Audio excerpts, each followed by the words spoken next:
안녕하십니까, 꾼TV의 아꾸입니다. 곧 있으면 2022년 부산국제모터쇼가 열리는데요. 이 부산국제모터쇼에서 EV9이 공개된다고 합니다. 같은 플랫폼을 사용하는 아이오닉 7도 공개된다고 하네요. 제가 2022년 뉴욕모터쇼를 직접 관람하고 왔었죠. 기아 부스 한쪽에 아주 눈에 띄는 차량이 한 대 있었는데 그게 바로 기아 자동차의 플래그십 대형 SUV 전기차 EV9 컨셉트카였습니다.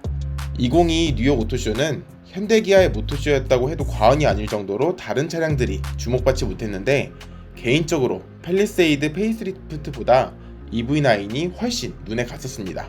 나 이 차 만드는 한국에서 이 차 보려고 왔는데 한 번만 보여주면 안 되겠냐라고 물어볼 걸이라는 생각이 들 정도로 지금에서야 조금 후회도 하면서 관심이 많이 갔던 차량입니다. 컨셉트카이다 보니 이 차량 그대로 나오진 않겠지만 요즘 양산 차량들이 컨셉트카와 거의 비슷하게 나오기 때문에 기대해봐도 좋을 것 같습니다.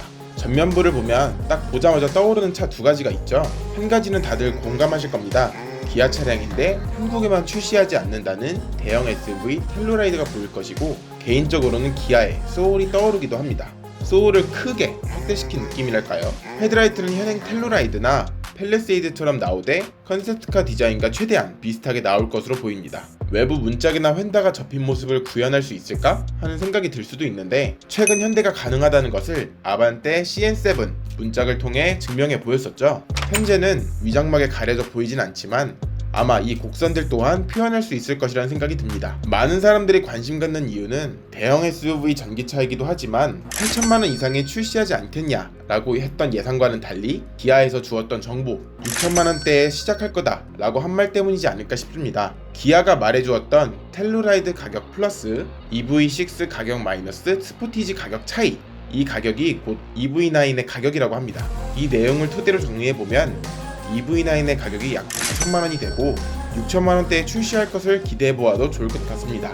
아마 이러저러한 옵션들 추가하고 풀업하고 이러면 맥시멈 9천만원까지 볼 수 있지 않을까 생각해보고 있습니다. 2022년 전기차 보조금 기준으로 5,500만원 이하 보조금 100% 지원, 5,500만원 이상 8,500만원 이하 보조금 80% 지원, 8,500만원 이상 미지원 을 놓고 보면 보조금 50% 지원이 가능하고, 내년 출시에 내년 보조금 수치가 줄어든다고 해도 최소 50%는 받지 않을까 예상해 봅니다. 아마 8천만원대에 출시했다고 하더라도 불평불만은 나왔겠지만 대기가 길어서 못 파는 차인 건 똑같지 않았을까요? 차량 크기는 전장 4930, 전폭 2055, 전고 1790, 축거 3100으로 전장은 카니발보다 작지만 전폭은 카니발보다 크며 휠베이스가 길고 엔진이 탑재되지 않기 때문에 실내 공간은 굉장히 넓을 것으로 보입니다. 또한 휠베이스가 길면 배터리를 놓을 공간도 더 많아지기 때문에 1회 충전 시 주행 가는 거리가 차량 대비 길게 측정되는데 도움될 것으로 보입니다. 3100mm의 휠베이스는 S클래스 휠베이스와도 동일한데 혹시나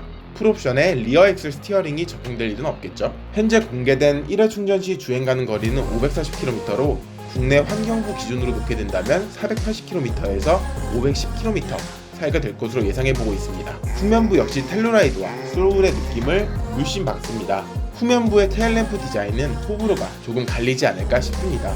컨셉트카의 실내는 역대급이라는 소리를 들을 수 있을 정도로 엄청난 모습들을 보여주는데요. 1, 2, 3열 모두 레일이 설치되어 있고 시트를 180도 돌릴 수도 있어 회의를 하는 등 실내 공간을 활용할 수 있다는 내용이 담겨 있었습니다. 또 레벨 3의 자율주행 기능까지 들어가 1열을 뒤로 돌리고 2열 시트를 접고 3열 시트를 앞으로 당겨 우리는 회의할게, 너는 운전해 의 표본을 연상케도 했습니다. 27인치 울트라 디스플레이가 적용되어 끊김없는 시원한 디스플레이를 제공할 것으로 보이고, 컨셉트카에서 디지털 사이드 미러가 적용되어 있는데 최근 보였던 위장막 차량에는 일반 사이드 미러가 적용되어 있는 걸 봐서 아마 아이오닉 5처럼 등급 혹은 옵션에 따른 일반 사이드 미러와 디지털 사이드 미러 두 가지가 적용될 것으로 보입니다. 컨셉트카의 양문 개방형 도어는 아마 안전상의 이유로 들어가지는 않을 것으로 보이며, 실제 위장막을 쓰고 있는 차량을 보면 다른 차량들과 동일한 도어인 것을 확인할 수 있습니다.